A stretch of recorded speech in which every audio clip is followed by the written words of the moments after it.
किसी ने पूछा है कि 22 में लिखा है कि गिरफ्तार किए गए व्यक्ति को 24 घंटे के भीतर निकटतम मजिस्ट्रेट के सामने प्रस्तुत करना अनिवार्य है। इसमें यात्रा का समय शामिल नहीं होता। आपने ठीक लिखा है। क्या अंतर्राष्ट्रीय श्रम संगठन किसी भी देश में हो रहे बाल श्रम को प्रतिषेध कर सकता है? भारत में प्रतिबंध लागू हो सकता है? नहीं। इंटरनेशनल ऑर्गेनाइजेशन, इंटरनेशनल इंस्टीट्यूशन में संयुक्त राष्ट्र संघ एक अंतर्राष्ट्रीय संगठन है पहला। उसके पास संप्रभुता या सर्वोच्च शक्ति नहीं है।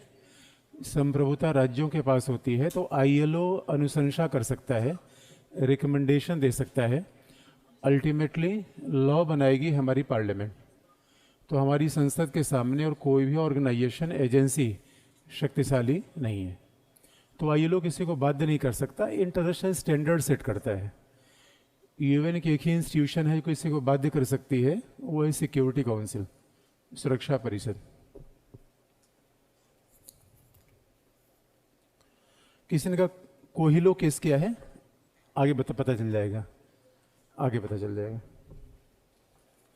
नवीन सूची कोहिलो केस हम बता देंगे। निजता का अधिकार 21 जीवन के अधिकार से कैसे अलग है? देखिए, जीवन में बड़ा, थोड़ा सा स्पेलिंग मिस्टेक्स पर ध्यान दीजिए। जीवन में हमेशा बड़ी की मात्रा लगती है। जीवन का अधिकार से कैसे अलग है, और उस पर थोड़ा प्रकाश डालिए।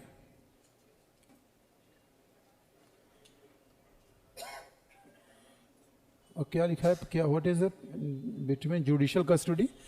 अच्छा, कस्टडी दो प्रकार की होती है। जब किसी व्यक्ति को मजिस्ट्रेट प्राइमा फेसी मान ले कि पुलिस ने अगर उसे हिरासत में लिया है तो हिरासत में लेना एक वैध आधार है, तो मजिस्ट्रेट के इजाज़त के बाद कोई व्यक्ति जेल में रहेगा तो जुडिशियल कस्टडी है। और 24 घंटे के पहले मजिस्ट्रेट के बिना इजाज़त के पुलिस कस्टडी है। और दूसरा, मजिस्ट्रेट किसी व्यक्ति के अगर ऊपर ही आरोप पा गया कि ऐसा उसने अपराध किया है, तो मजिस्ट्रेट ये कहेगा कि पुलिस इसे 10 दिन 14 दिन अपने पास रखे, क्योंकि पुलिस इन्वेस्टिगेशन के लिए सबूत इकट्ठा करने के लिए जब तक उस व्यक्ति को नहीं पाएगी तब तक कोई सबूत इकट्ठा नहीं कर पाएगी। तो मजिस्ट्रेट भी पुलिस को रिमांड में दे सकता है। ये पुलिस कस्टडी होती है। किसी ने कहा कि भविष्यलक्ष्मी क्या है? भविष्यलक्ष्मी का मतलब बाद में होने वाला, कल क्या होगा भविष्यलक्ष्मी। तो जो आज विधि बने कल लगे, वो क्या है? भविष्यलक्ष्मी। हमारे यहाँ विधियाँ भविष्यलक्ष्मी ही होती है। क्रिमिनल मामले में सारी विधि भविष्यलक्ष्मी होगी। सिविल मामले में कई बार भूतलक्ष्मी विधि बन सकती है। तो आपने निजता का अधिकार आर्टिकल 21 किससे कैसे अलग है? जीवन का अधिकार का ही एक इम्पॉर्टेंट कंपोनेंट निजता का अधिकार है पहला। लेकिन जीवन के अधिकार के कई भाग हैं, उसमें निजता का अधिकार शामिल कर लिया गया है। अब देख कैसे चीज़ों को लिखा जाता है, कॉन्टेक्स्ट आपको बता दें। मेंस लिखने का तरीका और प्रीलिम्स का भी सवाल देखिएगा, क्योंकि अभी तक आपने ऐसा एक भी सवाल नहीं पूछा है जो आईएएस में पीटी में आया हुआ हो, तो आप आगे पूछ लीजिएगा। अब मान लीजिए कि आपने ये पूछा है कि निजता के अधिकार पे हमें बताइए हम लिखें कैसे, तो आपको कुछ बेसिक चीज़ें बता दें। कभी भी मेंस का उत्तर जब लिखते हैं, प्रीलिम्स का तो आपको अभी लास्ट में 1-2 प्रैक्टिस करा देंगे। जब कभी मेंस का मान लीजिए हमारे पास इतना सा शब्द आ गया निजता का अधिकार, तो हमें जितनी जानकारी है उसके आधार पे हम आंसर को बना सकते हैं। राइट टू प्रिवेसी, अब मान लीजिए हमने इंट्रोडक्शन क्या लिख दिया कि किसी भी लोकतांत्रिक देश में जहाँ विधि और संविधान का शासन हो, वहाँ सबसे महत्वपूर्ण क्या है? जीवन और दैहिक स्वतंत्रता। यहाँ से हम भूमिका शुरू करेंगे कि जीवन, दैहिक स्वतंत्रता किसी भी मूल अधिकारों में सर्वाधिक महत्वपूर्ण है, निर्णायक है। और पुट्टास्वामी केस में उच्चतम न्यायालय ने निजता के अधिकार को अत्यधिक महत्वपूर्ण बताया। तो अब सवाल है कि निजता में क्या क्या शामिल होगा? उच्चतम न्यायालय ने निजता को बहुत परिभाषित नहीं किया, अत्यधिक परिभाषित नहीं किया, बल्कि उसके अनेक डायमेंशन बता दिए। तो निजता का मतलब क्या होता है? पहला, अपने जीवन पर नियंत्रण। उसने 2-3 एग्जाम्पल जो बताए, अपने जीवन पर नियंत्रण। दूसरा, लैंगिक चयन का अधिकार, सेक्सुअल चॉइस का अधिकार। अकेले रहने की आज़ादी, अकेले रहने की स्वतंत्रता, यानी और सार्वजनिक जीवन में भी, सार्वजनिक जीवन में भी निष्ठा का अधिकार। ये उच्चतम न्यायालय से कहा गया कि राइट टू प्राइवेसी क्या है, जो आपके पास है कि भाई हमारा किसके साथ वैवाहिक संबंध है, हमारे किसके साथ लैंगिक संबंध है, वो हम दूसरे के साथ शेयर करने के लिए हमारी कोई अनिवार्यता नहीं है। लेकिन उसके बावजूद उच्चतम न्यायालय ने कहा कि ये अपने आप में व्यापक नहीं है, ये अलग अलग मामलों में अलग अलग होगा। इसलिए अब समलैंगिक अधिकार के बारे में यही कहा कि निष्ठा का अधिकार है। समलैंगिक संबंधों को क्राइम नहीं कहा जा सकता, ये निष्ठा का अधिकार है। तो आपने ये पूछोगे कि ये मैंने पहले क्यों नहीं बताया? आवश्यकता नहीं है। एक बार एग्जामिनर ने आर्टिकल 21 में निष्ठा का अधिकार को पूछ लिया, दोबारा वो नहीं पूछेगा। इसलिए पूछा, घटनाक्रम के आधार पर सवाल था, दोबारा नहीं पूछेगा। लेकिन जो फंडामेंटल राइट्स का डिबेट है, न्यायपालिका की भूमिका है, वो हमेशा पूछा जाएगा। इसी बात में फर्क समझिए, हर चीज पढ़ने की आवश्यकता नहीं। जो बात गई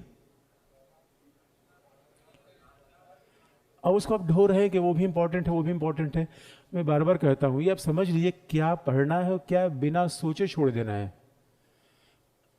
तो ये बात हमेशा आपको बाउंड्री खींचे रखनी है। ये पढ़ना ये काम का नहीं, ये नहीं आएगा। लेकिन मैं लिखने का तरीका बता रहा हूं, किसी चीज को लपेटना है। पहले 2-4 पॉइंट अपने बना लिया, निष्ठा का अधिकार, उसके बाद भूमिका लिख दी, फिर 2-3 पॉइंट इधर से कॉन्टेक्स्ट में लिखिया।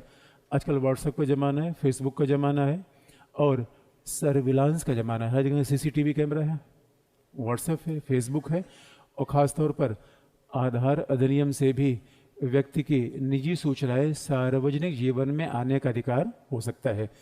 इसलिए उच्चतम न्यायालय ने कहा कि न तो राज्य व्यक्ति की निष्ठा का अधिकार का हनन करे और राज्य सुरक्षित भी करे कि जो डेटा लिए जा रहे हैं राज्य के नियंत्रण में वो गोपनीय होंगे, सुरक्षित होंगे। ये लिख के निष्कर्ष लिख दिया कि अब निष्कर्ष कैसे लिखेंगे? उच्चतम न्यायालय की महत्वपूर्ण भूमिका है। उच्चतम न्यायालय मूल अधिकारों का संरक्षक है और उसने मूल अधिकारों का न केवल जीवंत व्याख्या की है, अपितु समय के अनुसार विस्तार भी कर दिया है। निष्कर्ष देख खत्म। कोई भी चीज में से लिखने के पढ़ना 5 पॉइंट लिख लिया, निष्कर्ष भूमिका कर खत्म। लेकिन ये पूछा नहीं जाएगा, ये बात आप याद रखिएगा। घटनाक्रम के आधार पर सवाल दोबारा कभी भी एग्जाम में रिपीट नहीं होंगे। जैसे आपने देखा होगा कि एक बार पर्यावरण का अधिकार आया था, तो उस समय मुकदमा था, उच्चतम न्यायालय में पूछ लिया गया, मुकदमा खत्म, नहीं पूछेगा वो। अगला सवाल आपने पूछा कि क्या निवारक नजरबंदी के प्रावधान के तहत आचार संहिता के दौरान किसी विपक्ष के उम्मीदवार को गिरफ्तार किया जा सकता है? ऐसे में उस चुनाव का अस्तित्व पर क्या फर्क पड़ेगा? देखिए, कोड ऑफ कंडक्ट में जब चुनाव आचार संहिता लगती है तो उसका हिरासत में लेने और न लेने से कोई मतलब नहीं होता। Model code of conduct level playing field के लिए है कि चुनाव सही तरीके से हो, उसमें सत्ताधारी दल को कोई फायदा न मिल पाए। लेकिन कोई व्यक्ति आपराधिक किस्म का है तो निश्चित तौर पर उसे हिरासत में लिया जा सकता है। लेकिन हमारे उच्चतम न्यायालय तो है, अगर निवारक नजरबंदी में ले ही लिया गया और विपक्ष का नेता है, याद रखिए न्यायालय है, मीडिया है, मीडिया भी विपक्ष नेता के रूप में काम करती है, गदर काट देगी। इसलिए मॉडल कोड ऑफ कंडक्ट का रिलेशन अलग ही है कि वो पार्टी के लिए होता है, विपक्ष नेता के लिए होता है। उसका चुनाव से, इसका सीधा गिरफ्तारी से संबंध बताना सही नहीं है।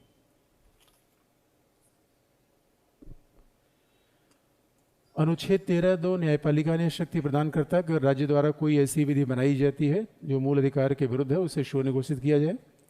24वें संविधान संशोधन में 3-4 को जोड़कर कहा गया कि 13 कोई बात अनुच्छेद 68 के लागू नहीं होगी।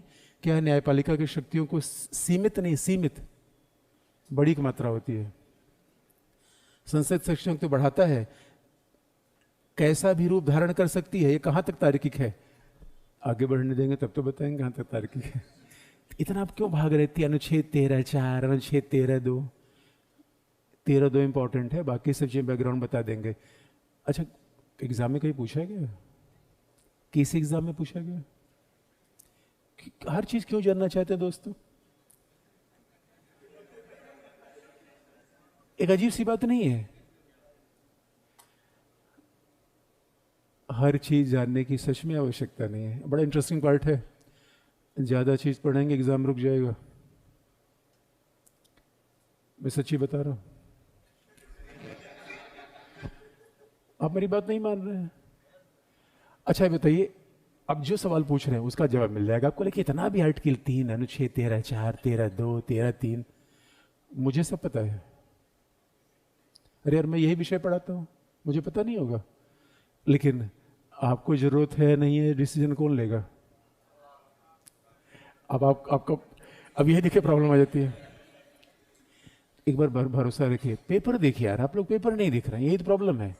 पढ़े जा रहे हैं और जो भी सवाल पूछ रहे हैं उसका सबका जवाब मिल जाएगा, बस थोड़ा धैर्य रखिए। लेकिन मेरी बात मानिए, जरूरत से ज़्यादा पढ़ने की आवश्यकता नहीं है, ठीक तरीके से पढ़ने की आवश्यकता है। तो आप बहुत भागिए मत इधर उधर। एक बार 2-4 साल के सवाल तो देख लीजिए क्या क्या रहे हैं। अब कहेंगे सवाल सबल हो जा रहा है, तो ऊर्जा दूसरे विषय पे लगा दीजिए, साइंस टेक पे थोड़ा दम लगा दीजिए। सारा सवाल पॉलिटिक्स से आएगा? नहीं, इतना सवाल इससे आएगा, साइंस टेक से उतना, इकोनॉमी से। तो हमें लगता है ज्यादा ऊर्जा बची, डाइवर्ट उधर कर दें। इसलिए थोड़ा सा विस्तार मत करिए, आगे हम बता देंगे 13(4) क्या है, आपके 13(2) बता देंगे, अनुच्छेद 369 बता देंगे, संविधान का संशोधन पूरा बता देंगे, बस एक सिर्फ के आंसर दीजिए, सब बता देंगे। तो अभी आप निश्चिंत होइए। दूसरा, अब लेकिन एक बार क्वेश्चंस को आप जरूर देखिए पिछले। अच्छा, किसी ने लिस्ट बना ली फंडामेंटल राइट्स कितने सवाल आए हैं? अभी लिस्ट नहीं बनाई आप लोगों ने, एक बार लिस्ट बनाइए। प्रीलिम्स में पिछले 3 साल से फंडामेंटल राइट्स से कितने सवाल आए हैं, कल आप मुझे बताइएगा। फंडामेंटल राइट्स से 20 आए हैं, 3। और वो कैसे आ रहे हैं? हल हो जा रहा है कि नहीं हल हो जा रहा है? वो कैसे आए हैं? अब अच्छा, आगे धार्मिक अधिकार। तो मैं कल एक बार पूरा प्रश्न आपको करा दूंगा, फिर आपको बात याद दिला दूं। रिलीजियस राइट, धार्मिक अधिकार।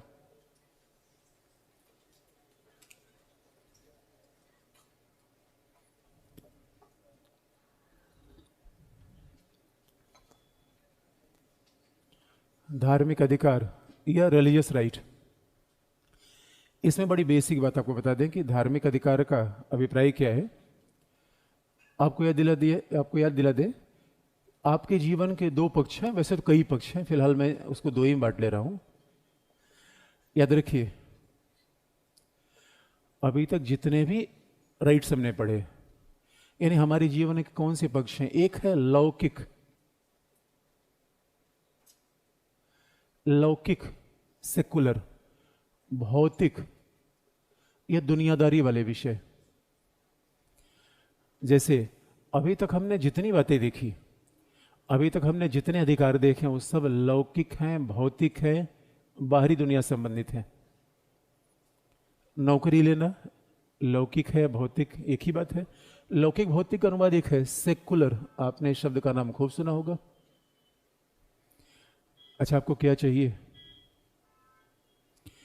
एग्जाम्पल आपको दे रहे हैं, एक तरफ भगवान गणेश खड़े हो जाए, माता दुर्गा खड़ी हो जाए, उन्होंने कहा कि बच्चा मैं तुम्हें स्वर्ग की यात्रा कराऊंगी, पुष्पक विमान में बैठा के। दूसरी तरफ नीली बत्ती वाली कार, किधर टिक करेंगे? भगवान नहीं चाहिए दोस्तों। क्या क्या दुनिया आ गई, पैसा पैसा करती है, पैसे पे मरती है। अजीब सी बात नहीं है? खुदा की कसम, पैसा खुदा तो नहीं, लेकिन खुदा से कम भी नहीं। अब एक ऐसी जनरेशन मेरे सामने बैठी है जिसको किसकी तलाश है? लौकिक और भौतिक दुनिया की। और जितने अभी तक हमने फंडामेंटल राइट्स पढ़े वो सब क्या है? लौकिक और भौतिक विषय से। और आप याद रखिए, पैसा क्या है? भौतिक है, लौकिक है या नहीं? भौतिक है। अच्छा, जीवन का अधिकार, जीवन से बड़ा तो भौतिक कुछ चीज़ है ही नहीं, सीधा दिखता है। कोई जेल में पुलिस, भौतिक, जेल भौतिक, 19 आना जाना भौतिक, घर बनाना, व्यवसाय करना, रोजगार करना, सब भौतिक। अभी तक हमारे सारे फंडामेंटल राइट्स मटेरियल हैं, सेकुलर हैं। और आज आपके जीवन में याद रखिए, धीरे धीरे आजकल के समाज में सेकुलराइजेशन की टेंडेंसी बढ़ रही है। भौतिकवादी चीजें बढ़ रही है दोस्तों। भौतिकवादी चीजें कैसे बढ़ रही हैं? अब लोगों के नाम कैसे होते हैं? पहले पहले एक जमाना था दोस्तों, नाम कैसे होता था? मेरे मेरे पहले सुना, राधे श्याम, सीताराम, जय जय राम, सती, सावित्री, दुर्गा, अनुसुईया, गार्गी। अब कैसे नाम होते हैं? Honey, money, Tony, Dolly. ये क्या है? सेकुलर। एक बड़ा इंटरेस्टिंग पार्ट आप देखेंगे कैसे दुनिया धीरे धीरे सेकुलरिज्म की तरफ मुड़ रही है। ये बड़ा चौंकाने वाला तथ्य है। और समाज के परिवर्तन को आप ध्यान से देखिए, हम सेकुलरिज्म की तरफ जा रहे हैं। तो हमारे जीवन का पहला जो पक्ष है वो दुनियावी है, भौतिक है, माया है।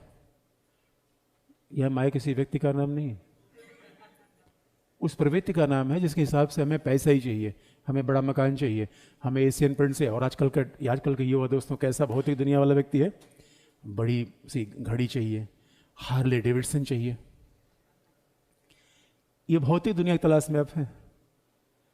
और ये बातें मैं फिल्म में खूब देखा करता हूं दोस्तों। और ये बात मैंने बहुत माइन्यूटली नोटिस की। 1970 दशक की फिल्म देखिए, हीरो दुर्घटनाग्रस्त हॉस्पिटल में गया, डॉक्टर ने जवाब दे दिया। हीरोइन शंकर जी के मंदिर में गई,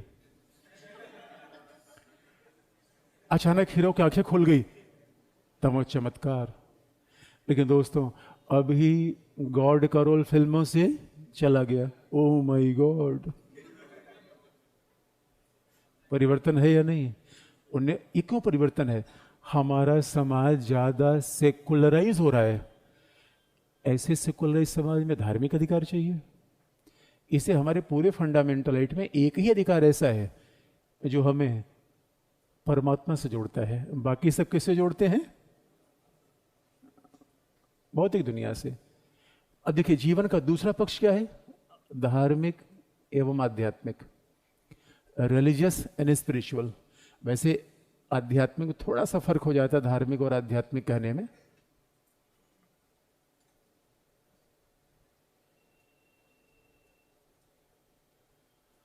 धार्मिक और आध्यात्मिक, रिलीजियस एंड स्पिरिचुअल। देखिए जीवन का दूसरा पक्ष है दोस्तों। निर्मल बाबा के यहां जाइए और कह दे बाबा प्रीलिम्स में कृपा नहीं रही है, कह दे बेटा छोले भटूरे खा लो, इस बार कृपा वहीं रुकी हुई है। इसका मतलब है आपके जीवन का दूसरा जो विषय है वो किससे संबंधित है? आस्था से। ये फेथ का मामला है। और याद रखिए इस पे आप तर्क नहीं कर सकते। यही तो केरला में बवाल मचा हुआ है। केरला की महिलाएं सड़क पर आ गई हैं। केरला की महिलाएं कह रही हम मंदिर में नहीं जाना चाहते। उनका भगनियों क्यों नहीं जाना चाहती? तो उनका ब्रह्मचारी देवता है और हमारी आस्था ऐसी है कि हम ब्रह्मचारी देवता के पास नहीं जाते। भगवान अयप्पा ब्रह्मचारी है। अब यार अगर हमारी आस्था है भगवान अयप्पा ब्रह्मचारी हैं, इसमें रीजन लगाएंगे। कोर्ट रीजन लगाता है आस्था। याद रखिए राइट टू फ्रीडम ऑफ, यानी फ्रीडम ऑफ कंसाइंस। हमारा संविधान यही बात तो कहता है। यही बात मामला फंसा हुआ है। यानी देखिए आस्था पे तर्क लगता नहीं दोस्तों। और आस्था कैसे का मामला है? मैं मथुरा गया, वहाँ किसी ने बताया भगवान कृष्ण ने इस अंगुली से गोवर्धन पर्वत उठाया था। मैंने कई बार मारकर उठाने का प्रयास किया, सफल नहीं हो पाया। ये आस्था का सवाल है, इस पे आप तर्क मत बिड़ाइए। एक बात याद रखिए, हमारे जीवन का दूसरा पक्ष क्या है? आस्था का। और आस्था कहीं न कहीं हमें एक ऐसी पारलौकिक सत्ता के साथ जोड़ता है। ये क्या है? लौकिक। आपका जुड़ा लौकिक है, पारलौकिक है? जो लौकिक जुड़ा हुआ है तो मैं देख सकता हूं, पारलौकिक जुड़ाव देखा नहीं जा सकता। इसलिए पारलौकिक जुड़ाव, इसका मतलब धार्मिक और आध्यात्मिक का मसला क्या होता? पारलौकिक, मेटाफिजिकल। मेटा का मतलब बियॉन्ड फिजिकल, जो पारलौकिक है। धार्मिक और आध्यात्मिक रिलेशन कैसा होता है? आस्था का विषय है, पारलौकिक है, अंतःकरण का विषय है, कंसाइंस का विषय है।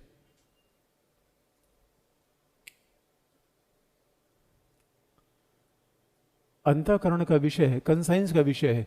इसीलिए हमारे यहाँ धार्मिक अधिकार के रूप में जो फंडामेंटल राइट्स प्रदान किए गए, तो अनुच्छेद 25 में इसी तरीके की बातें की गई। ये आस्था का अधिकार है, ये अंतःकरण का विषय है, ये पारलौकिक संबंध है। अब जरा सोच के देखिए, लौकिक और भौतिक दुनिया क्या है भाई? पैसा लेना, किराए के मकान में रहना, प्रिपरेशन करना, आपस में झगड़े हो जाने, ये भौतिक और लौकिक दुनिया है।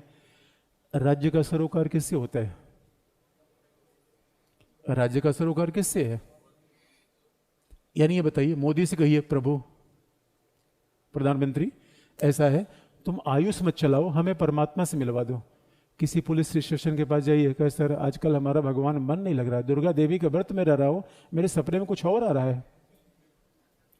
पुलिस कोई आपकी मदद करेगा? आप कह दीजिए भगवान से मेरा कनेक्शन हो नहीं पा रहा है, वोडाफोन वाला हेल्प करेगा? नहीं। यानी राज्य का सरोकार किससे होना चाहिए? अगर राज्य का सरोकार लौकिक से होना चाहिए तो न्यायपालिका का सरोकार किससे होना चाहिए? लौकिक दुनिया से। तो भाई केरला में यही तर्क चल रहा है कि आखिर में न्यायपालिका का सरोकार इस आध्यात्मिक दुनिया, धार्मिक दुनिया से कैसे हो रहा है? मेरे और भगवान के बीच में तीसरा नहीं आएगा, पंडित जी भी नहीं आएंगे, राज्य के आने का सवाल ही पैदा नहीं होता।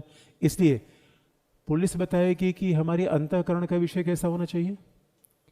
पुलिस बताएगी कि धार्मिक अधिकार का सीधा सा मतलब क्या है। जब हमारा संविधान आर्टिकल 25 में ये बात करता है शुरू से ही कि प्रत्येक व्यक्ति को अंतःकरण की स्वतंत्रता प्राप्त है। अंतःकरण का मतलब है कि मेरी इच्छा है, मेरा चयन है, मेरी आस्था का विषय है कि मैं किसी को मानूं, दो को मानूं, किसी को ना मानूं। ये डिटरमाइन कौन करेगा? व्यक्ति स्वयं। व्यक्ति स्वयं। इसलिए कहा जाता है कि भारतीय संविधान में धार्मिक अधिकार बड़े प्रभावी तौर पर दिए गए हैं और हर व्यक्ति को, यानी यहाँ समूह की बात नहीं की गई है, ईच एंड एवरी पर्सन, हर व्यक्ति को यह अधिकार है कि वह अपने अंतःकरण का निर्धारण करे, अपने अंतःकरण का निर्धारण करे। अब ये केरला का इसे लेटेस्ट डिबेट इसी बात से जुड़ा हुआ है। तो अब बताइए, आप सेकुलरिज्म को मानते हैं या आप रिलीजियस हैं? अच्छा, दोनों बातें एक साथ चल सकती हैं या नहीं चल सकती? और एक बात याद दिला दें, जिसे कहते हैं कि सेकुलर स्टेट, पंथ निरपेक्ष राज्य, उसका सीधा सा मतलब है जीवन के भौतिक और आध्यात्मिक पक्ष में एक डिवीजन होना चाहिए जीवन के। यानी जिसे हम कहते हैं पंथ, बात इस बात के लिए ऐसे, अगर हम कहें पंथ निरपेक्ष राज्य क्या है, आप कहेंगे हम धर्म निरपेक्ष यूज नहीं कर रहे, कारण इसका बता देंगे अभी। वैसे बड़ा डिबेटेबल पॉइंट है, जितना जिस पे इतना बारीक डिबेट हो ऐसा एग्जाम में कभी आएगा नहीं, क्योंकि सेकुलर जब कहते हैं पंथ निरपेक्ष राज्य, इसका जो इंग्लिश होता है सेकुलर स्टेट है।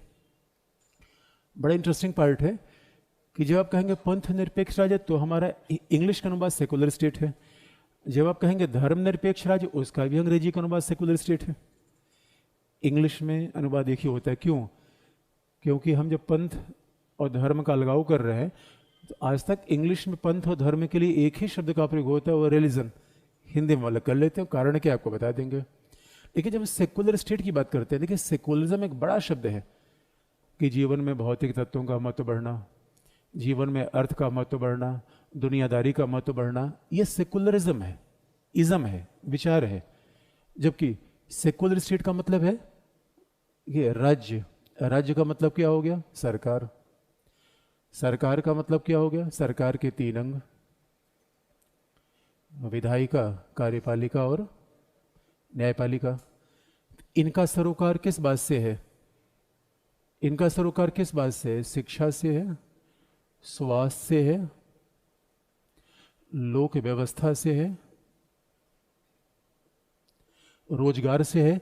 और ये सेकुलर है या आध्यात्मिक? राज्य कल्याण करता है। राज्य कहाँ पहुंचाता है? परमात्मा के पास कि हॉस्पिटल में? राज्य ने अपने मंदिर मस्जिद बना रखे हैं या स्कूल और हॉस्पिटल? School hospital. आप याद रखिए, राज्य धर्म की शिक्षा देता है? नहीं।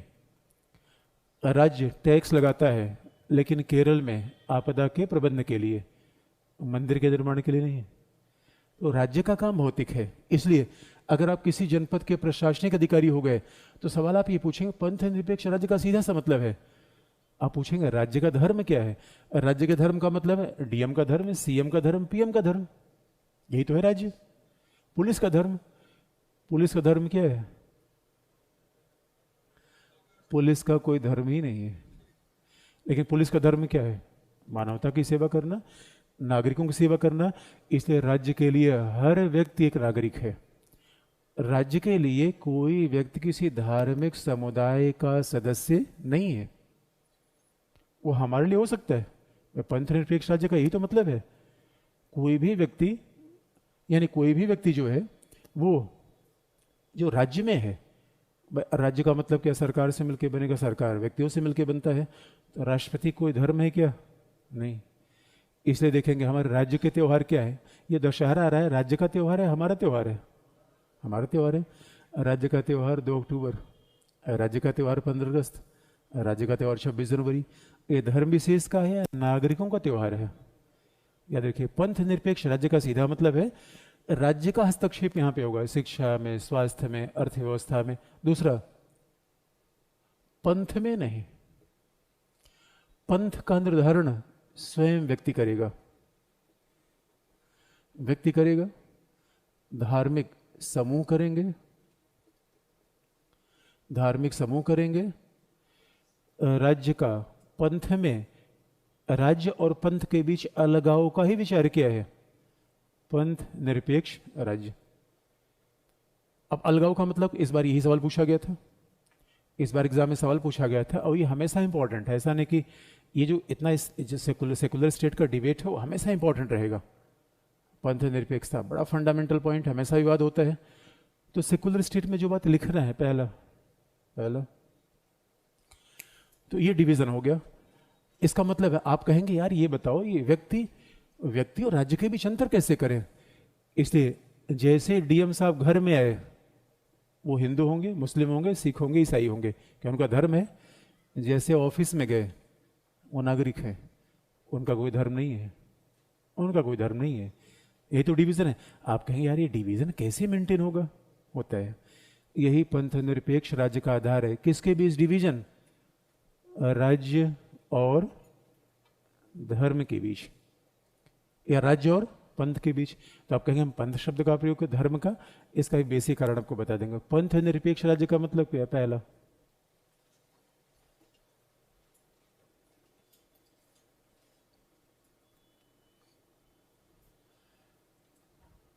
राज्य के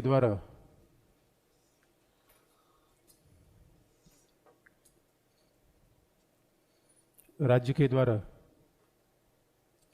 किसी धर्म विशेष के लिए, धर्म विशेष के लिए अंडरलाइन,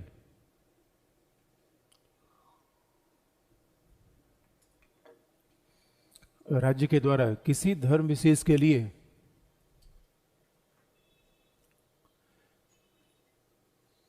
कोई कल्याणकारी, किसी धर्म विशेष का, अब से देख, राज्य के द्वारा किसी धर्म विशेष का उत्थान नहीं किया जाएगा।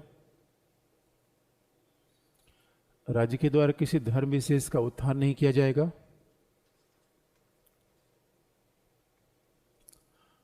और नहीं किसी धर्म विशेष के विरुद्ध कार्य किया जाएगा।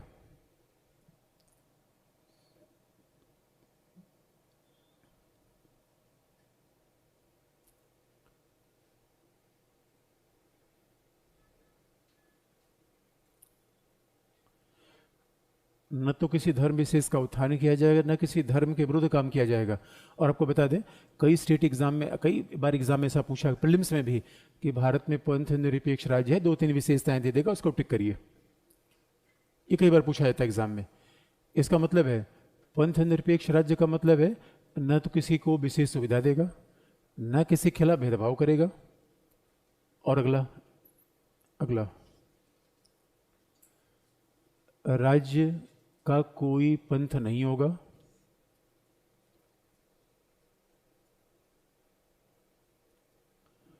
राज्य का कोई पंथ नहीं होगा, अपितु यह सभी पंथों से तटस्थ होगा।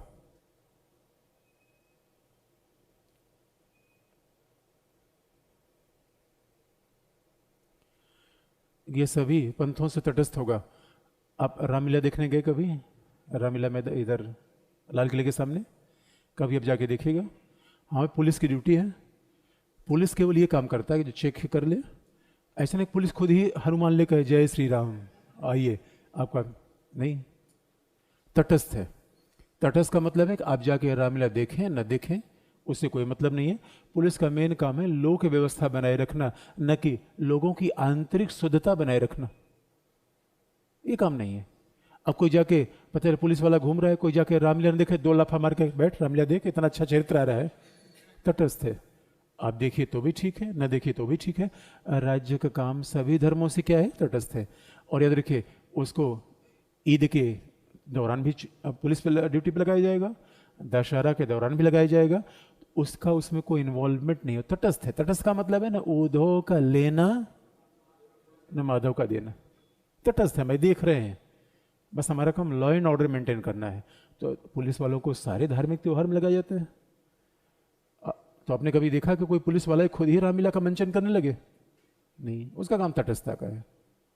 अगला,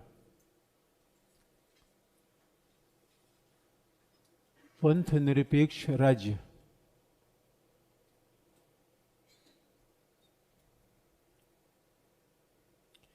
पंथ निरपेक्ष राज्य राज्य एवं पंथ के बीच विभाजन पैदा करता है। विभाजन अंडरलाइन। पंथ निरपेक्ष राज्य राज्य और पंथ के बीच विभाजन पैदा करता है।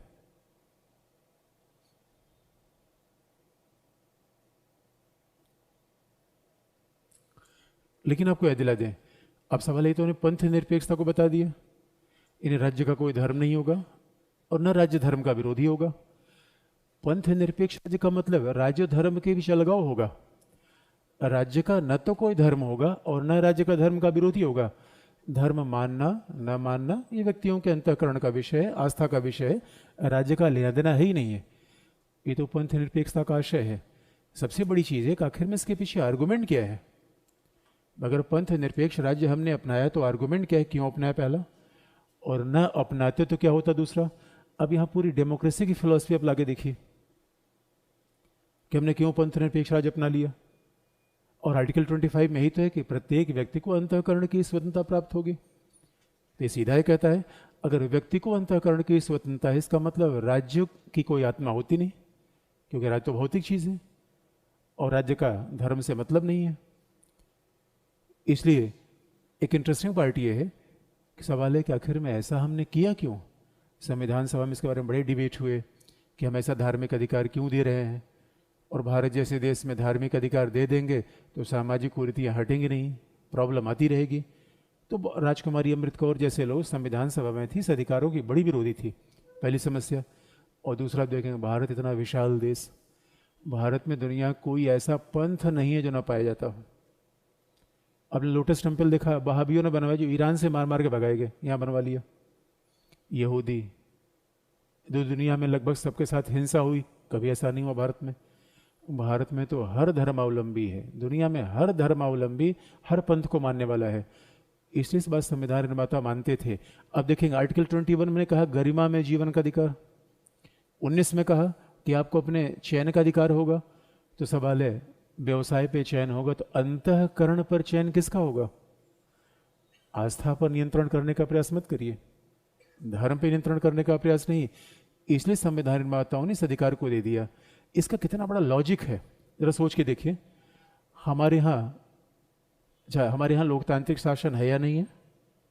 आप कहीं इतना सरल सवाल पूछ रहे हैं तो हम सीक्वेंस बनाना चाहते हैं। लोकतांत्रिक शासन है या नहीं है? है। दूसरा, लोकतांत्रिक शासन में शासन बहुमत ही करता है, बहुमत करता है कि नहीं? भाई पूरे देश में हिंदुओं का बहुमत 80% है, बाकी सब लोग मिलके हैं। अब जरा सोच के देखें, हम उल्टा सोच के देखें, अगर हमारे राज्य में धर्म होता तो राज्य का धर्म क्या होता? हिंदू होता। भाई जहां जहां राज्य ने धर्म अपनाया, बहुमत का धर्म ही अपनाया गया। पाकिस्तान देख लीजिए, बांग्लादेश, ईरान, सऊदी अरेबिया। और जहां राज्य का धर्म हो जाएगा, राज्य बहुसंख्यकों के साथ तो पक्षपात करेगा, अल्पसंख्यकों के साथ भेदभाव होगा या नहीं होगा?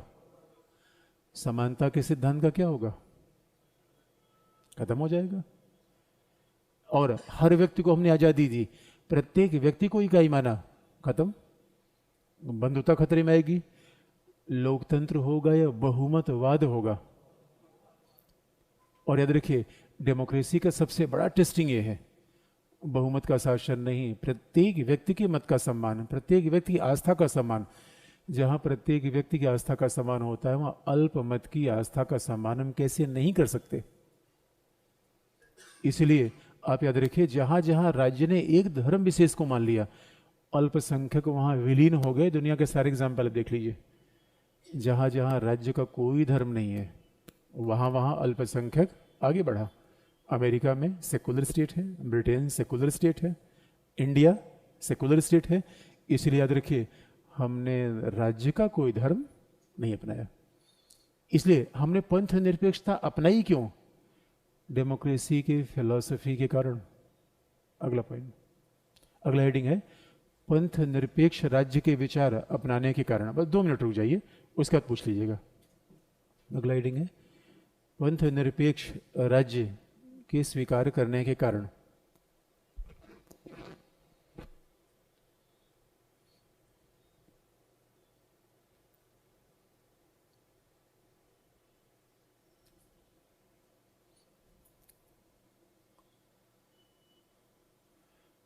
मूल अधिकारों के भाग में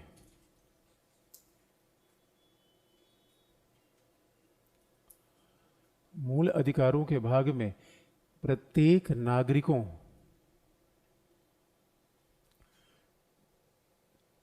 नागरिकों की गरिमा का समान सम्मान किया गया है।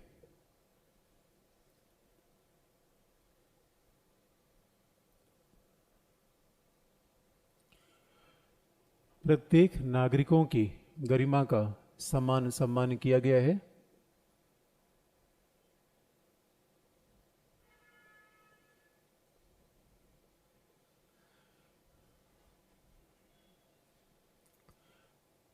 इसलिए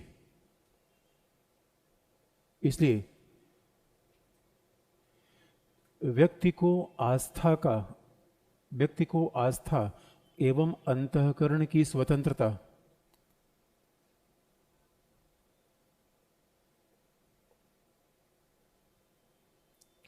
व्यक्ति को आस्था एवं अंतःकरण की स्वतंत्रता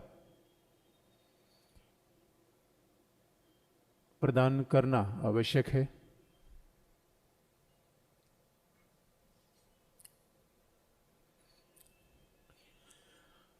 आस्था और अंतःकरण की स्वतंत्रता प्रदान करना आवश्यक है। दूसरा पॉइंट, भारतीय संविधान का मूल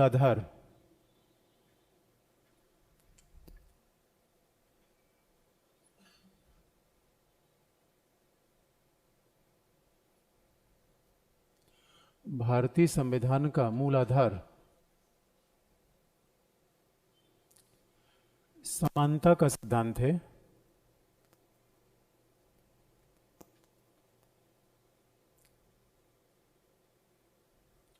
समानता का सिद्धांत है।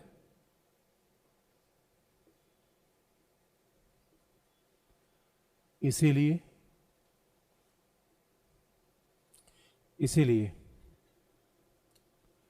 राज्य के द्वारा किसी भी धर्मावलंबी के साथ भेदभाव नहीं किया जाएगा।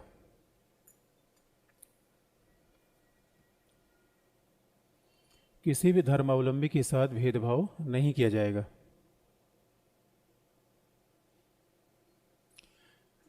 अब दुनिया में भी एग्जाम्पल बता दें, कई राज्य डेमोक्रेटिक तो हैं, सेकुलर नहीं है। इजराइल लोकतांत्रिक सरकार का मतलब निर्वाचित सरकार, जनता की सरकार, आम लोगों की सरकार। तो सवाल है कि वो आम लोगों की सरकार हो जाएगी, बहुमत की सरकार हो जाएगी? बहुमत की सरकार होगी। इसलिए ये पंथ निरपेक्षता का सिद्धांत नहीं है, इंडिया के डेमोक्रेसी के फाउंडेशन का बेस है। क्योंकि आप याद रखिए, लोकतंत्र में सर्वोच्चता व्यक्त की है, पहचान व्यक्त की है भाई। इसलिए आप देखें, खास तौर पे हमने भारतीय राष्ट्रीय आंदोलन के दौरान अंग्रेजों ने पृथक प्रतिनिधित्व का सिद्धांत अपनाया था। हमारा मतदाता पहचान, मतदाता जो इलेक्टोरल लिस्ट है एक ही है, धर्म के आधार पे नहीं बनी। धर्म के आधार पे हमने नागरिकों का डिवीजन किया ही नहीं। और अभी एक स्कूल में, दिल्ली के स्कूल में धर्म के आधार पे बच्चों को अलग अलग बैठा दिया गया था, उससे बड़ा बवाल मचा। आधार कार्ड धर्म के आधार पे है? नहीं। वोटिंग आई कार्ड धर्म के आधार पे है? नहीं। जो डिवीज़न का बेस है एज हो सकता है, उम्र हो सकता है, वो हमने डिवीज़न का बड़ा बेस रखा है। बार बार संविधान में एक ही बेस है एज, और थोड़ा अनुसूचित जाति जनजाति महिलाओं के लिए कोई स्पेशल प्रोविज़न कर रखे हैं। धर्म के आधार पे हम न कोई प्रेफरेंस देते हैं न कोई भेदभाव करते हैं। इसीलिए समाज में हिंदू बहुमत में है, राज्य की निगाह में ऐसा नहीं है। राज्य की निगाह में सब बराबर, इसे आप याद रखिए। इसलिए जो लोग कहते हैं कि हम पंथ निरपेक्ष राज्य हटा देंगे, हम हिंदू राज्य बना देंगे, अरे हिंदू राज्य बना देंगे या पूरे भारतीय संविधान की नींव हटा देंगे? इसलिए सुप्रीम कोर्ट ने क्या कहा, सेक्युलर स्टेट और सेक्युलरिज्म है बेसिक फीचर ऑफ इंडिया। अभी दृष्टि का भवन है, पता चला आप कहें मैं दरवाजे को ठीक करना चाहते हैं तो तुम मान जाएंगे। आप कहें ना सर मैं ये पिलर ही उखाड़ना चाहता हूं, ये चेंज करना चाहते हैं, भवन को गिराना चाहते हैं। इसे याद रखिए, फंडामेंटल, अगर भारतीय संविधान के आदर्शों कुछ फंडामेंटल की तलाश करें तो उसमें सेकुलरिज्म आएगा। लेकिन लास्ट वाला एक और भी पॉइंट बता दें, इस बार एग्जाम में पूछा गया, इससे निकलता भी है। तो सवाल ये होगा, धर्म और राज्य के बीच पूर्ण विभाजन। तो जरा हम दो बेसिक बात आपको बता दें, क्योंकि ये आप पूछेंगे भी देर सवेर, तो इसको हम पहले क्लैरिफाई कर दूं। इसलिए जो हाथ उठ रहा था उसके पहले मैं सारी बात बता दूं, तब आपसे क्या पूछना चाहते हैं। मुझे पता है कि सवाल आप पूछेंगे, और याद रखिएगा ये कभी एग्जाम में आपसे पूछा जाए मुझे बहुत डाउट है। जो भी अब जिसका कोई अंतहीन विवाद जिस पे उस पर आप क्या स्टैंड अप ले पाएंगे, नहीं पूछा जाएगा। तो प्रश्न के नेचर से पता हो जाता है कि जहाँ पे सटीक सैद्धांतिक बात हो पूछ लिया जाएगा। तो दो चीज़ अंतर बता दें। एक तो धर्म के भी दो पक्ष होते हैं, जीवन के दो पक्ष होते हैं, धर्म के दो पक्ष हैं। एक धार्मिक पक्ष है, दूसरा लौकिक पक्ष है। धर्म के भी दो पक्ष हैं, और दूसरा धर्म पंथ में अंतर है। लेकिन आप देखेंगे धर्म पंथ के अंतर का डिबेट अपने आप में प्रासंगिक नहीं है। अंग्रेजी अनुवाद हमारे पास एक ही है। हमारा संविधान बार बार रिलीजन शब्द का प्रयोग कर रहा है। लेकिन अब कुछ लोग ये है, हमारे यहाँ गांधी बाबा भी ऐसे ही थे, उनका नाना। अच्छा एक बात याद रखिए, जब राज्य और धर्म का विभाजन यूरोप में होना शुरू हुआ, यह विचार तो यूरोप से आया, हमारे यहाँ से नहीं है। राज्य और धर्म के बीच अलगाव का विचार यूरोप से आया। और यूरोप में धर्म का मतलब क्या होता था, चर्च, संगठित चर्च था। और पहले भी पूरे यूरोप का एक ही चर्च था वेटिकन सिटी में, और उस चर्च ने राज्य कामों में बड़ा दखल देना शुरू कर दिया था। वो टैक्स भी वसूलता था, आर्थिक काम भी करने लगा। तो लोगों ने कहा यार चर्च और राज्य को अलग अलग किया जाए। हमारे यहाँ धर्म चर्च जैसी संस्था कभी नहीं रही। इसलिए अगर परंपरागत शब्दों में आप देखेंगे, धर्म का मतलब, कुछ लोग कहते हैं प्रॉब्लम ही होती है जब धर्म का हिंदी अनुवाद रिलीजन कर देते हैं, कि यही प्रॉब्लम की जड़ है। लेकिन सवाल ये हमारा संविधान ऐसा मानता नहीं है, लोग भी बात पैदा कर देते हैं। लोग कहते हैं रिलीजन का धर्म, उनका धर्म को रिलीजन से अलग किया जाए। अब धर्म को रिलीजन से अलग किया जाए तो फिर फिर रिलीजन की अनुवाद क्या किया जाए? कुछ लोग पंथ करो, धर्म नहीं। रिलीजन का अनुवाद पंथ किया जाए, धर्म का कोई अनुवाद नहीं है। क्यों? धर्म का मतलब हमारे यहां जो माना गया, धारित सो धर्म है। धर्म का अभिप्राय बड़ा व्यापक माना गया, जिसका धारण किया जा सके वो क्या है? धर्म है। तो आप कहेंगे किसका धारण किया जा सके? रुद्राक्ष का, त्रिशूल का, दाढ़ी का, टोपी का, या गेरुआ वस्त्र का? धारण इसका नहीं, धारण किसका? सुचिता का, पवित्रता का, क्रोध न करना, अक्रोध करना, दूसरे की सहायता करना, विनम्रता होना, सहनशील होना, ये धार्मिक है। इसे भारतीय दर्शन में आप देखे जाएंगे। हमारे यहाँ धर्म दोस्तों इतना व्यापक है, धर्म को आप बांध ही नहीं सकते। धर्म का मतलब इतना व्यापक है हमारे यहाँ धर्म, इसलिए सुप्रीम कोर्ट का डिसीजन है हिंदुज्म धर्म है ही नहीं है। क्यों? उनका धर्म का जिसे आप कहते हैं, देखिए तीन चीज होती है पंथ में, रिलीजन जिसे आप कह लीजिए। अब रिलीजन का अनुवाद धर्म भी करे, पंथ भी कर रहे हैं। रिलीजन में तीन चीजें होती हैं। अगर रिलीजन की बात आप करेंगे, पहला इसमें एक होगा ईश्वर आत्मा परमात्मा, कोई एक पारलौकिक सत्ता होगी। दूसरा होगा पूजा स्थान, और तीसरा होगा धार्मिक ग्रंथ। जितने भी रिलीजन हैं उनके 3 बेसिक फीचर यही हैं। आप ईसाइयत को देख लीजिए, इस्लाम को देखिए, सिख को देखिए, ये 3 बेसिक एलिमेंट आपको रिलीजन में मिल जाएंगे। अब सवाल है, हमारे नदी की भी पूजा करें, जय गंगा मैया। अमेरिका हमने कभी नहीं देखा जय मिसिसिपी मैया, ऐसा कभी वहां पे नहीं होता, कभी हमने नहीं देखा ऐसा। तो अब सवाल है यार, हमारे यहाँ धर्म केवल यहां तक सीमित नहीं है। हमारे यहाँ क्या है, राजा का धर्म अलग है, पिता का धर्म अलग है, शिक्षक का धर्म अलग है, पति का धर्म अलग है, पत्नी का धर्म अलग है। इसलिए याद रखिए, एक एक प्राणी का धर्म है, प्राणी मात्र का धर्म है। इसलिए धर्म इससे नहीं है, धर्म क्या है, नैतिकता। तो कहते हैं धर्म और रिलीजन के बीच अंतर फर्क करिए।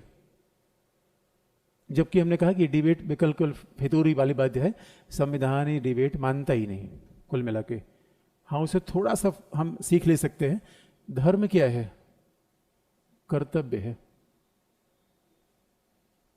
धर्म क्या है, हमारे जीवन शैली है।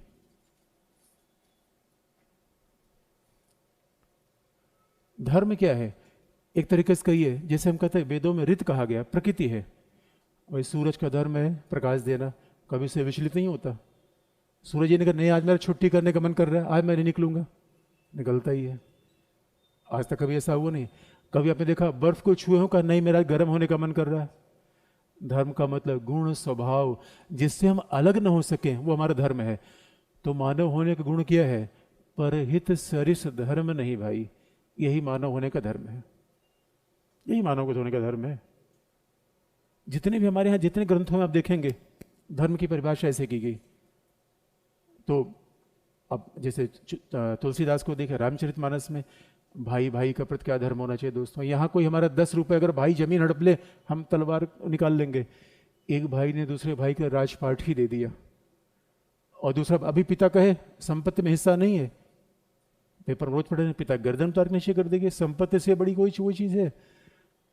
तुलसीदास ने क्या सिखाया दोस्तों, संपत्ति बड़ी चीज, पिता की आज्ञा अनुकूल हो या प्रतिकूल हो, हर परिस्थिति माननी है। आज की वो क्या कहते हैं, ना बेकार की बात कहते हैं आजकल रेडी, हमें ये अधिकार चाहिए। धर्म क्या है, जीवन शैली है, प्रकृति की रक्षा करना, प्राणी मात्र की रक्षा करना, यह धर्म है। इसे गांधी इसके बड़े विरोधी थे। अगर धर्म नैतिकता है तो देखिए, मानव अगर नैतिकता छोड़ देगा तो पशु जैसा तो होगा। Human being minus morality is equal to animal. पशु 2 प्रकार के होते हैं, एक के पास सींग पूंछ होता है, दूसरे के पास सींग पूंछ नहीं होता। अभी डिबेट आ गया, कुछ लोगों ने कहा यार बड़ी गलती है, आप कह रहे हो कि हमारे यहाँ पंथ है, पंथ हमारे धर्म है, इसको क्यों आप क्यों कर रहे हो। इसलिए गांधी बाबा कहा करते थे ना, गांधी बाबा कहा करते, जिस समाज से धर्म खत्म हो जाएगा, जिस समाज से धर्म खत्म हो गया, समाज भ्रष्ट हो जाएगा, अनैतिक हो जाएगा, बेकार हो जाएगा। हम ये पश्चिम का विचार नहीं मानेंगे। अभी डिबेट जब आगे बढ़ा तो सुप्रीम कोर्ट ने इसको थोड़ा सा करेक्ट कर दिया। तो उसने कहा ठीक है, ये तो हम मानेंगे कि पश्चिम का धर्म और हमारे धर्म में फर्क है। इसे आप देखें, हमारे धर्म में पर्यावरण की रक्षा हमारे धर्म में है, पेड़ पौधों की रक्षा। अब भाई वो अब कहेंगे धर्म का मतलब क्या है, लोग कहेंगे ये पीपल की पूजा कर रहा है। अरे इसी को आज इन्वायरमेंटलिज्म लोग कहते हैं। पीपल की पूजा है, नदियों की पूजा। और आप ये देखिए, अब हम महिलाओं के बचाने के लिए पश्चिम का सारा तर्क लाते हैं कि वहां पे महिलाओं को अधिकार देंगे। हिंदू धर्म में हर पुरुष के साथ पहले शक्ति आती है। सीता पहले आते हैं, राम पहले आते हैं, पार्वती पहले आती है, शंकर पहले आते हैं। शक्ति, शक्ति रूपेण संस्थिता, महिलाओं को शक्ति का रूप माना गया है, ये हमारा धर्म कहता है। अब समाज में विकृति आ गई तो धर्म का क्या स्वभाव है, तो समाज की प्रॉब्लम है। और हम हर एग्जाम्पल वैश्य लाते हैं, तो लोगों का ये हमारी आदत हो गई, पश्चिम से हर चीज उधार लाओ उधार लाओ। ये अरे धर्म को मानो। परिणाम ये हुआ सुप्रीम कोर्ट ने थोड़ा करेक्शन कर दिया, लेकिन उनका ये डिबेट कभी नहीं पूछा जाएगा, क्योंकि सवाल है कि हिंदी जब अनुवाद में जाएंगे तब तो अंतर है। हमारा संविधान इंग्लिश की बात करता है और इंग्लिश में अनुवाद में कोई अंतर है ही नहीं। अंत में लिखने की बात,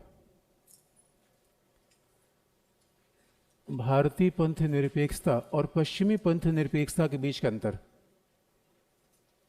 अगला हेडिंग है भारतीय पंथ निरपेक्षता एवं पश्चिमी पंथ निरपेक्षता के बीच का अंतर।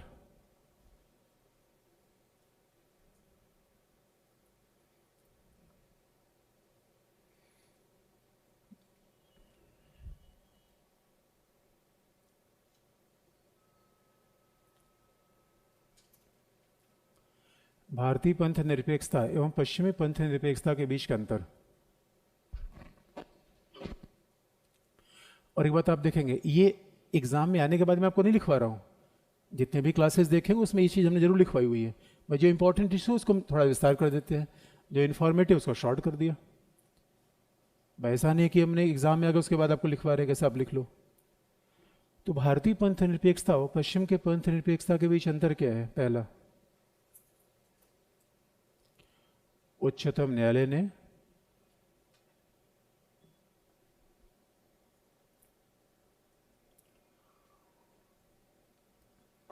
SR बोमई वाद में, इसको हम संघ, बड़ा इंपॉर्टेंट केस है लेकिन संघवाद में इसको विस्तार से आपको बता देंगे। कर्नाटका के पूर्व मुख्यमंत्री थे SR बोमई। उच्चतम न्यायालय ने SR बोमई वाद में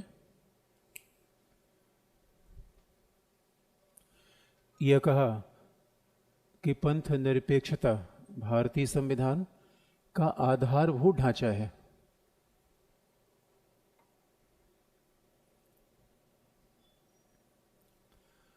पंथ निरपेक्षता भारतीय संविधान का आधारभूत ढांचा है।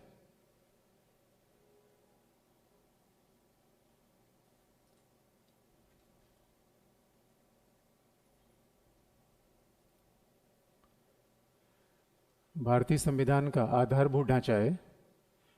अगला पॉइंट, भारत में पंथ निरपेक्षता का एक विशिष्ट अर्थ है।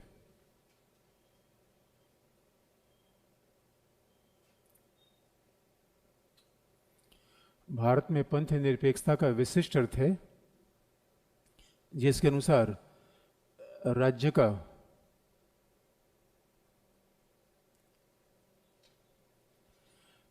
का सभी धर्मों के प्रति समान सम्मान होगा। Equal respect towards all the religion. सभी धर्मों के प्रति समान सम्मान, अंडरलाइन।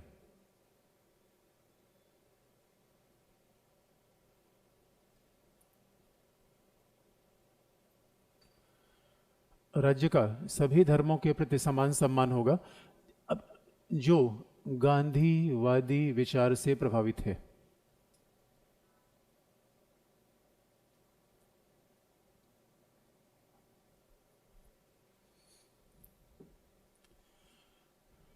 अच्छा गांधीवादी पंथ, गांधी क्या कहते? सर्वधर्म संभाव। अच्छा, गांधी की प्रार्थनाओं में एक विशेष बात होती थी, सभी धर्मों की प्रार्थनाएं होती थी। सर्वधर्म संभाव का बड़ा एग्जाम्पल था। सभी धर्मों की प्रार्थनाएं, ईश्वर अल्लाह तेरो नाम बार बार कहा भी करते थे। तो गांधी के इस प्रभाव का भारतीय पंथ निरपेक्षता पर फर्क पड़ा। ये बात न्यायालय कहना है। पश्चिम में केवल धर्म और राज्य के बीच अलगाव है, हमारे यहाँ धर्म और राज्य के बीच अलगाव के अलावा राज्य का सभी धर्मों के प्रति समान सम्मान है। इसका व्यवहारिक एग्जाम्पल लिख लीजिए, जैसे केंद्रीय विद्यालय वगैरह है। कई केंद्रीय विद्यालय, भाई केंद्रीय विद्यालय राज्य के विद्यालय हैं। राज्य में तो कोई राज्य धर्म को बढ़ावा दे नहीं सकता, लेकिन बच्चे हैं, बच्चों को प्रार्थना करवानी है। तो सर्वधर्म संभाव का मतलब है एक दिन एक धर्म की प्रार्थना हुई, दूसरे दिन दूसरे, तीसरे दिन तीसरे। सर्वधर्म संभाव। अब मान लीजिए कोई हॉस्पिटल है, सरकार का है, और वहां देवी देवता की फोटो लगानी है, सभी का लगेगा या तो किसी का नहीं लगेगा। सर्वधर्म संभाव। ऐसा क्यों कहा गया? क्योंकि पश्चिम में पंथ निरपेक्षता का विकास औद्योगिक क्रांति और भौतिकवाद के विकास के बाद हुआ। हमारे यहाँ आज भी समाज बहुत धार्मिक है। हमारे यहाँ पे याद रखिए, एशियाई समाज ही, एशियाई समाज, भारतीय में बात नहीं कर रहा हूँ, ज़्यादा धार्मिक है। क्योंकि अभी भी आप देखेंगे पश्चिम में समाज हमेशा भौतिकतावादी रहा, इसलिए न्यूटन का नियम तो पश्चिम में खोजा गया, हमारे यहाँ थोड़ी खोजा गया। हमारे ईश्वर का नियम खोजा गया, न्यूटन का नियम नहीं। हमने शरीर पर अंदर, हमारे यहाँ देखिए जितने पुराण है, जितने धर्म, वो प्रकृति व्यक्ति भी समय बताते हैं, मानव का जीवन बताते हैं, सदाचार की बात करते हैं, भौतिक दुनिया की बात नहीं करते। इस वजह से ऐसा अंतर रखा गया। सर्वधर्म संभाव का विचार यहाँ समावेशित कर लिया गया। इसलिए राज्य किसी भी धर्म की सहायता कर सकता है। अजमेर शरीफ होगा, वहाँ को सहायता कर सकता है, कुंभ मेला लगेगा, वहाँ सहायता कर सकता है। तो ये इसे कहा गया सर्वधर्म संभाव। और गांधी का पंथ निरपेक्षता पर ऑब्जेक्शन क्यों था? क्योंकि पंथ निरपेक्षता का वास्तविक जो विचार है वो भौतिक दुनिया को ज़्यादा महत्वपूर्ण मानता है, आध्यात्मिक दुनिया को नहीं। सेकुलरिज्म का वास्तविक विचार क्या है? आर्थिक और भौतिक दुनिया ज़्यादा महत्वपूर्ण है, न कि आध्यात्मिक और धार्मिक विश्व। इसलिए हमारे यहाँ इसका अलग ही मतलब माना गया। लास्ट पॉइंट,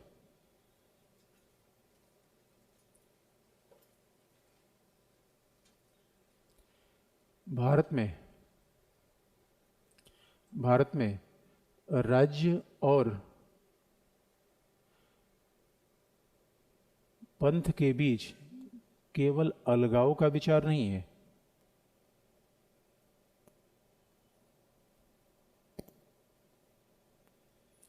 राज्य और पंथ के बीच केवल अलगाव का विचार नहीं है,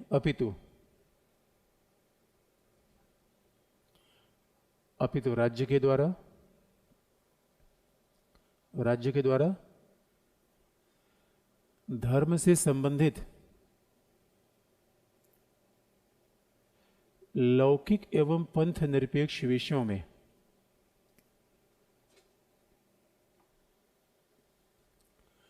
राज्य के द्वारा धर्म से संबंधित लौकिक और पंथ निरपेक्ष विषयों में हस्तक्षेप किया जा सकता है।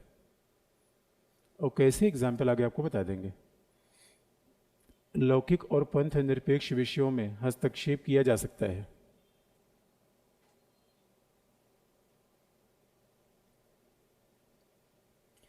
लौकिक और पंथ निरपेक्ष विषयों में हस्तक्षेप किया जा सकता है। हाँ, अब आप बताइए क्या पूछना चाहते थे?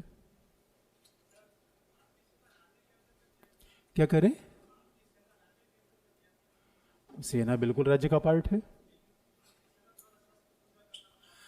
अब देखिए, अब एक फर्क आ जाता है। सवाल है कल्चर और धर्म का आप कैसे अंतर करेंगे? इसलिए सुप्रीम कोर्ट ने भी कहा कि हिंदुइज्म सही मायने में जैसे धरती माता की पूजा करना, भारत को मां मानना, अब ये धर्म का पार्ट है, कल्चर का पार्ट है। अब देखिए, जैसे गाय माता की पूजा करना, नदियों की पूजा करना, ये धर्म का पार्ट है, कल्चर का। इसका सबसे बड़ा एग्जाम्पल है, कई लोग आपत्ति करते हैं भाई सेना के अब बहुत सारे नाम आप देखेंगे हिंदू धर्म के हैं। इसका सबसे क्लासिकल डिफरेंस देखना हो तो आप इंडोनेशिया जाइए। इंडोनेशिया इस्लामिक देश है, लेकिन पहले वहाँ हिंदुज़म का बड़ा प्रभाव था।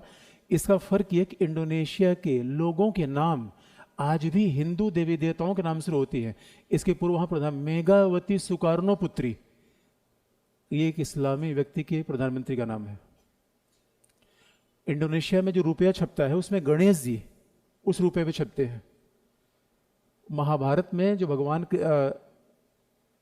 कृष्ण रथ हाँक रहे थे, अर्जुन खड़े हुए हैं, वो इंडोनेशिया के कैपिटल में लगा हुआ है, वो तस्वीर है। इसका सीधा सा मतलब है हमारे यहाँ कल्चर है जो इस तरीके का है।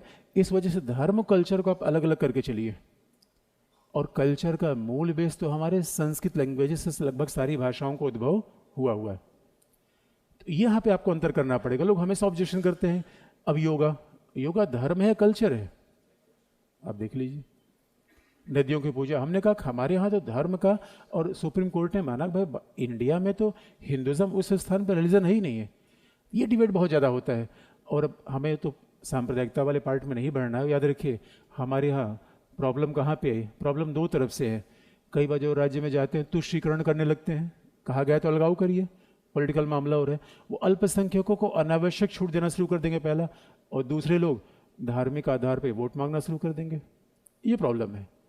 इसलिए कल्चर की बात को आपको स्वीकार करना पड़ेगा। भाई हमारा कल्चर 5000 साल पुराना है। उस कल्चर में बहुत सारी और भी चीज़ें मिली जुली हुई है। ऐसा नहीं कि हिंदुज़म या कोई प्योर कल्चर है। कल्चर कभी प्योर होता नहीं, सारी चीज़ें मिली जुली होती हैं। ये डिबेट बार बार लोग पूछते हैं कि कल हम नारियल क्यों फोड़ते हैं? नारियल फोड़ना कल्चर का पार्ट है, धर्म का पार्ट नहीं है। धर्म का पार्ट नहीं है। आप देखेंगे अमेरिका में प्रेसिडेंट होता है, बाइबल की शपथ लेता है। पंथ निरपेक्ष राज्य में ऐसा कैसे हो सकता है? तो वहाँ अपना परंपरा का पार्ट है वो। अगला, लेकिन इस पर बहुत सारी डिबेट है। जो डिफेंस इसका किया था उसका यही है। अब अगला, अब देखेंगे दूसरा पक्ष है, धर्म के दो पक्ष हैं, धार्मिक और लौकिक। तो धर्म का धार्मिक पक्ष क्या है? पहला, अगला हेडिंग है धर्म के धार्मिक पक्ष और लौकिक पक्ष। यहां अगर और कुछ आपको पूछना तो आप बताइए।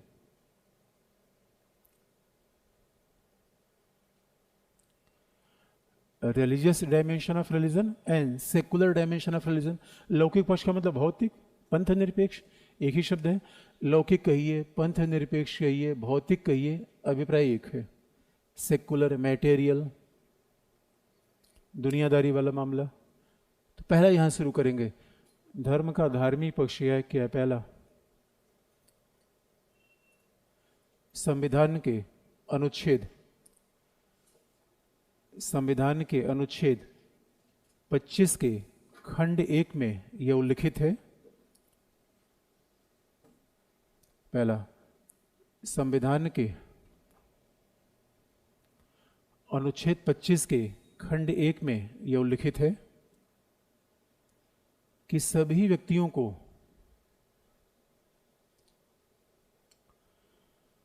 पच्चीस के खंड 1 में उल्लिखित है कि सभी व्यक्तियों को अंतःकरण के रूप में, अंतःकरण अंडरलाइन, कंसाइंस, संविधान के अनुच्छेद 25 के खंड 1 में उल्लिखित है कि सभी व्यक्तियों को अंतःकरण के रूप में, अंतःकरण का मतलब जो हमारी सोच है, विचार है, शरीर बाहरी दिखता है, जो दिखता ना हो, कंसाइंस जो चेतना है, विचार है, अंतःकरण के रूप में धर्म को अबाध रूप में मानने, प्रोफेस, प्रचार करने, मानने, प्रचार करने एवं आचरण करने की आजादी है। प्रोफेस, प्रैक्टिस एंड प्रोपेगेट, या धर्म को मानने, प्रचार करने और आचरण करने का अधिकार है।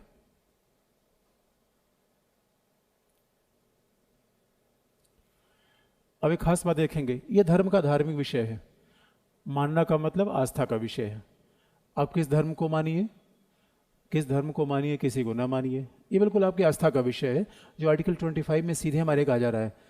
धर्म को अंतःकरण के रूप में मानने, इसका मतलब मंदिर बनवाने की बात यहाँ नहीं हो रही है, मस्जिद बनवाने की बात नहीं हो, अलग की गई है। धर्म को मानने की बात है, मंदिर या संस्था बनवाने की बात बिल्कुल नहीं है, दान की बात नहीं है। अंतःकरण के रूप में मानना है, और जब मानेंगे तो अपने विचार को दूसरे को बताएंगे भी। भाई मानना आस्था का विषय है।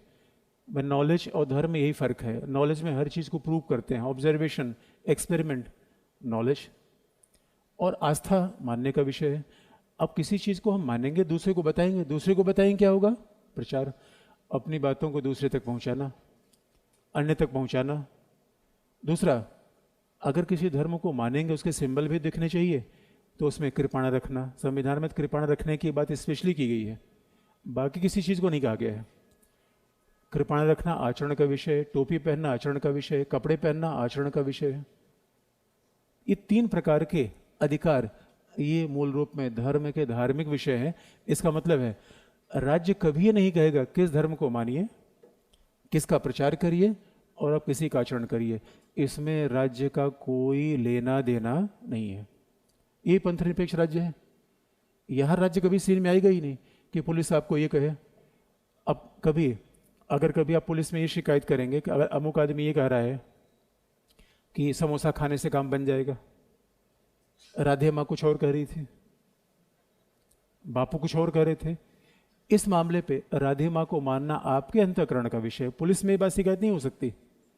लेकिन हमारा संविधान ये भी मानता है, कई पार्टी ऐसे हैं धर्म से जुड़े हुए क्या है, लौकिक विषय।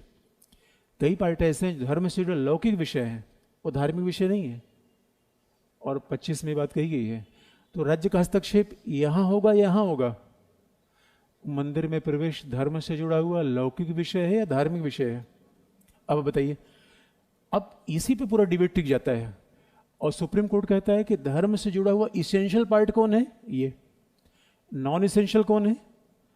अब धर्म के नाम पर बकरा काटना इसेंशियल है, नॉन इसेंशियल है? बलि चढ़ाना, मंदिर में बलि चढ़ाना इसेंशियल है, नॉन इसेंशियल है? लाउड स्पीकर बजाना इसेंशियल, नॉन इसेंशियल है? यही पूरा टिका होता है और उच्चतम न्यायालय का हर निर्णय इसी मुद्दे पर आ जाता है। अब अयप्पा मंदिर में प्रवेश धर्म का इसेंशियल पार्ट है, नॉन इसेंशियल है? कोर्ट का इसेंशियल है, धर्मावलंबी कर रहे हैं नॉन इसेंशियल है। धर्मावलंबी कह रहे हैं अयप्पा और हमारे बीच में पुलिस कैसे आ रही है? बात तो यही दिखती है धर्म की। अब इसी पूरा डिबेट हो जाता है। 3 तलाक, विवाह धर्म का पार्ट है या लौकिक दुनिया का पार्ट है? आप ऐसा करें, आप ऐसा करें, किसी मौलवी जाके पूछेगा आप क्या जानते हो इस्लाम के बारे में? जानते हो आप क्या हो? आप कह रहे लौकिक पार्ट है। अयप्पा के बारे में आपको जानते हो? आप कह दिया होना चाहिए, होना चाहिए। यही सारा मामला फंसा हुआ है। हमारा संविधान दोनों बात करता है।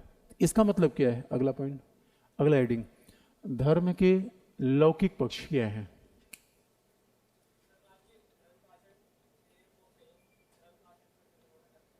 बता रहे, उसी बात को बता रहे। लौकिक पक्ष क्या है? पहला, धार्मिक अधिकार निरपेक्ष अधिकार नहीं है।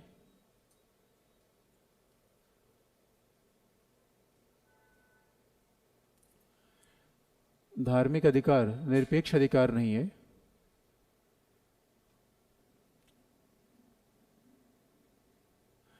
और अनुच्छेद 25 में ही धार्मिक अधिकार निरपेक्ष अधिकार नहीं है, और अनुच्छेद 25 में ही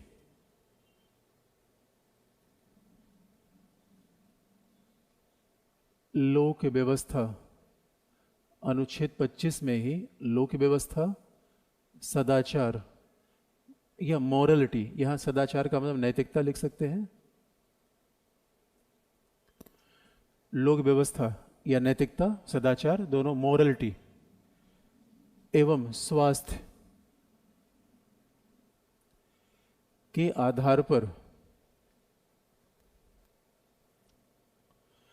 लोक व्यवस्था, सदाचार और स्वास्थ्य के आधार पर राज्य के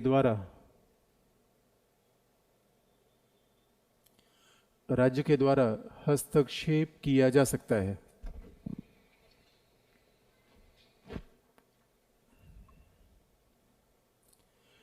लोक व्यवस्था, स्वास्थ्य और सदाचार के आधार पर राज्य के द्वारा हस्तक्षेप किया जा सकता है। ये 3 आधार संविधान में लिखे गए हैं।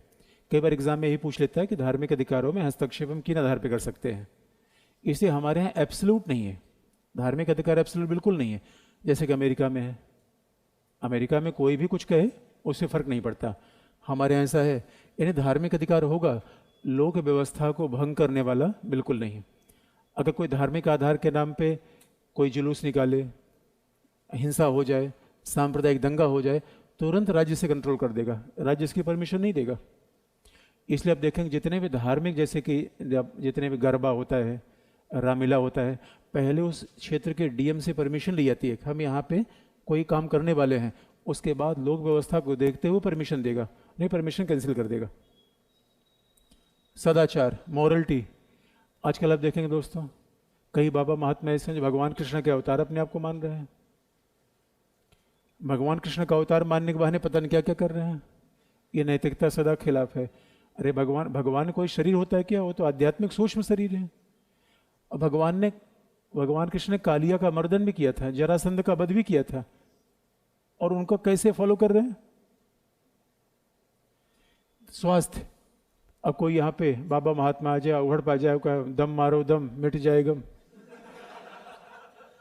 स्वास्थ्य, राज्य रोक देगा कि नहीं? राज्य तुरंत रोकेगा। इसलिए हमारे यहाँ धार्मिक अधिकार निरपेक्ष नहीं है। इसका मतलब है धार्मिक अधिकार राज्य की सुरक्षा, धार्मिक अधिकार सामाजिक व्यवस्था में संतुलन बनाए रखने का प्रयास किया गया है। मामला यहीं तक नहीं है, मामला केवल यहीं तक नहीं है, लौकिक मामले में और आता है। दूसरा पार्ट, अगला हेडिंग है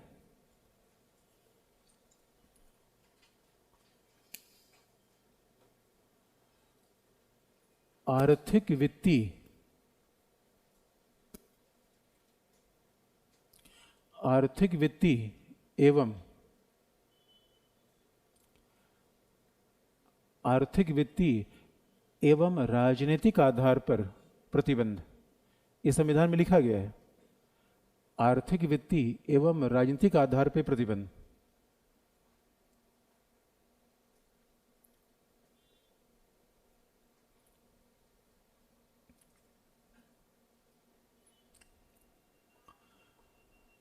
आर्थिक, वित्तीय एवं राजनीतिक आधार पर प्रतिबंध। इसका मतलब है आर्टिकल 25 क्लॉज 2 में आप देखेंगे धार्मिक अधिकार में केवल 3 बात संविधान में की गई। यहाँ हम केवल संविधान की बात कर रहे हैं, लेकिन प्रतिबंध पहला लगाया गया लोक व्यवस्था, सदाचार, स्वास्थ्य, ये पहला प्रतिबंध लगा दिया गया। उसके बाद और प्रतिबंध लगा दिया गया आर्टिकल 25(2) में। तो आप याद रखिए ये भी सारे लौकिक और लौकिक और भौतिक विषय हैं। तो संविधान क्या मना करता है, कहाँ कहाँ धर्म के आधार पर आप प्रतिबंध लगेगा। जैसे पहला राजनीतिक लाभ के लिए धर्म का प्रयोग नहीं किया जाएगा। ये संविधान में लिखा गया, राजनीतिक अंडरलाइन।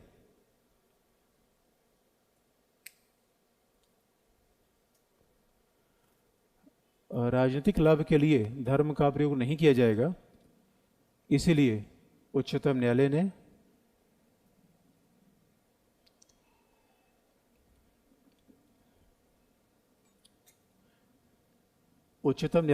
जन प्रतिनिधित्व अधिनियम उच्चतम न्यायालय ने जन प्रतिनिधित्व अधिनियम 1951 की सुनवाई करते हुए कहा, उच्चतम न्यायालय ने जन प्रतिनिधित्व अधिनियम 1951 की सुनवाई करते हुए कहा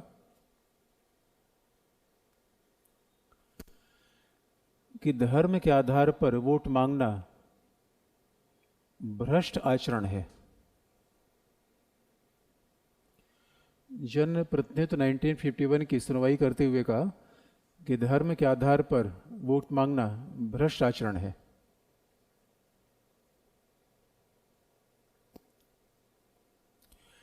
तो आपको याद दिला दें 1951 में रिप्रेजेंटेशन ऑफ पीपुल्स एक्ट में बात कही गई है कि भ्रष्ट आचरण क्या भ्रष्ट आचरण के आधार पर किसी व्यक्ति चुनाव को रद्द किया जा सकता है।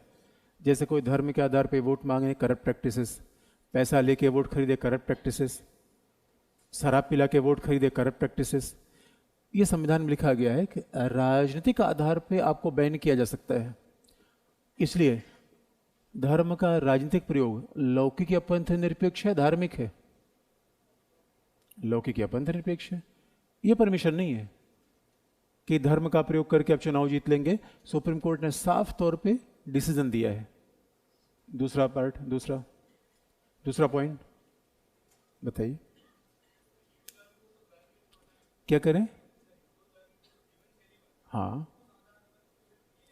हाँ ठीक बात है कि भाई हिंदू धर्म को जीवन शैली माना है, लेकिन उसके बावजूद भी आपने देखा होगा निर्वाचन आयोग में पिछली बार ऐसा हुआ था, रैली में भगवान राम की फोटो लोगों ने लगा रखी थी। निर्वाचन आयोग ने तुरंत नोटिस भेज दिया। यानी हिंदू धर्म का जीवन शैली है, लेकिन चुनाव के लिए मंदिर का प्रयोग नहीं किया जाएगा, देवी देवता का प्रयोग नहीं किया जाएगा। ये सीधा धर्म का राजनीतिक प्रयोग माना जाएगा। यूपी में तो हद हो गया था, केशव प्रसाद मौर्य को भगवान कृष्ण के रूप में दिखाया गया और राहुल गांधी को दुर्योधन के रूप में। इस पोस्टर पे बड़ा बवाल उठ खड़ा हुआ। इसलिए याद रखिए ये मना है, ये मना है। जीवन शैली का मतलब उसका व्यापक मतलब है यार, उसका भगवान का सारा वोट पाने के लिए नहीं, करप्ट प्रैक्टिसेस है। अब सुप्रीम कोर्ट ने थोड़ा शिकंजा कस दिया है। दूसरा,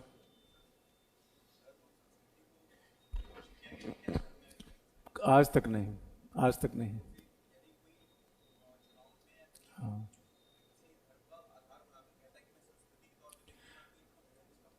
अब देखिए व्यवहारिक बातें, इसलिए सुप्रीम कोर्ट है भाई। झगड़ा तो आजकल एक केस है, हर साल एक कोई मामला जाता है। इसलिए इन सब मामलों को अंतिमतः निपटारा करेगा उच्चतम न्यायालय। उच्चतम न्यायालय बताएगा इसेंशियल है कि नॉन इसेंशियल है, कल्चर है, धर्म है। आप बताइए किसको? कुंभ को नहीं। देखिए कुंभ तो एक तरीके से धर्म का ही पार्ट है, चूंकि कहीं ना कहीं लौकिक ये जीवन है। और राज्य इसमें पार्टिसिपेट क्यों करेगा? इतनी बड़ी संख्या में लोग आएंगे, भाई तो राज्य का हम लोग व्यवस्था बनाए रखना है ही है।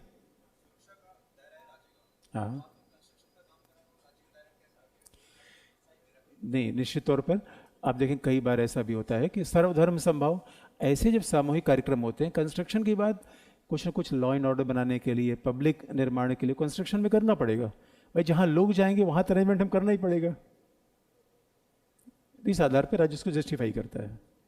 यद्यप प्रॉब्लम तो आप भी जान रहे हैं, पॉलिटिकल डिस्प्यूट में नहीं आना चाहते, लेकिन कई बार ऐसा होता है कि योगी है, प्रॉब्लम है यार।